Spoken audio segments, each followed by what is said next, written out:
আজকে আমি আপনাদেরকে গ্রামীণ পরিবেশে মোরব্বা বানিয়ে দেখাবো।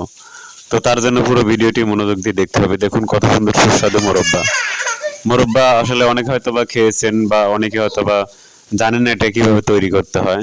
তো সেই প্রসেসটা আজকের এই ভিডিওতে দেখে নেবেন। তো দেখুন এখানে কিন্তু খুব নরম এবং সুস্বাদু মোরব্বা, যা একবার খেলে মুখে লেগে থাকবে। তো মোরব্বা বানানোর জন্য এটা প্রয়োজন হয় কিন্তু একটা চাল কুমড়ার। আর চাল কুমড়াটা অবশ্যই হতে হবে বয়স্ক চাল কুমড়া। তো দেখতেই পাচ্ছেন যে এখানে বয়স্ক দুটি চাল কুমড়া রয়েছে, অর্থাৎ বয়স্ক বলতে পাকা বোঝানো হয়েছে, পাকা। তো তার জন্য এটাকে প্রথমে কাটতে হবে। তো এখানে দেখতে পাচ্ছেন কাটা হয়েছে। তো তার জন্য উপরের যে ছাঁচ আছে সেটা ভালো মতন ফেলে দিতে হবে, পরিমাণ মতন ফেলে দিবেন।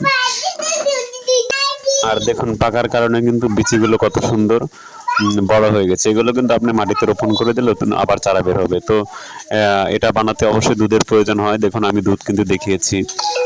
আর এটা পিস পিস করে কাটতে হবে। দেখুন এই যে এই পরিমাণে জিনিসটা কাটতে হবে মোরব্বা বানানোর জন্য। আর কাটার পরে অবশ্যই কাটা চামিচ দিয়ে এভাবে খুঁচিয়ে নিতে হবে যেন ভিতরে দুধ এবং চিনির রসগুলো ভিতরে যায়।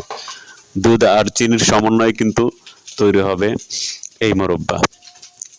তো দেখুন এভাবে কাটার পরে সবগুলো কিন্তু আমি কাটা চামচ দিয়ে খুঁচিয়ে নিয়েছি। তারপরে এগুলো পরিষ্কার পানি দিয়ে ধুতে হবে এবং গরম পানিতে এগুলো সিদ্ধ করতে হবে। সিদ্ধ করার কারণে কিন্তু জিনিসটা নরম হয়ে যাবে, তবেই কিন্তু খেতে ভালো লাগবে। তো এখানে পাত্রে বসিয়ে দিয়েছি। দেখুন এখানে অনেকক্ষণ সিদ্ধ করার পরে দেখুন এই যে এমন হয়েছে। তো আমি দুধ এবং চিনি একটা পাত্রের মধ্যে ঢেলে দিচ্ছি। ঢেলে দিয়ে অনেকক্ষণ জাল করতে হবে। তো এখানে কিছু লবঙ্গ, তেজপাতা এবং হালকা পরিমাণে লবণ এবং চিনি দিয়ে অনেকক্ষণ জাল করেছি। তো জাল করার পরে এখানে আমি দিয়ে দিব সেই কাটা চাল কুমড়ার ইয়াগুলো। এটাকে কিন্তু মোরব্বা বলে। আমি কিন্তু দেখুন দুধের মধ্যে কিন্তু ছেড়ে দিয়েছি। অবশ্যই লাইক এবং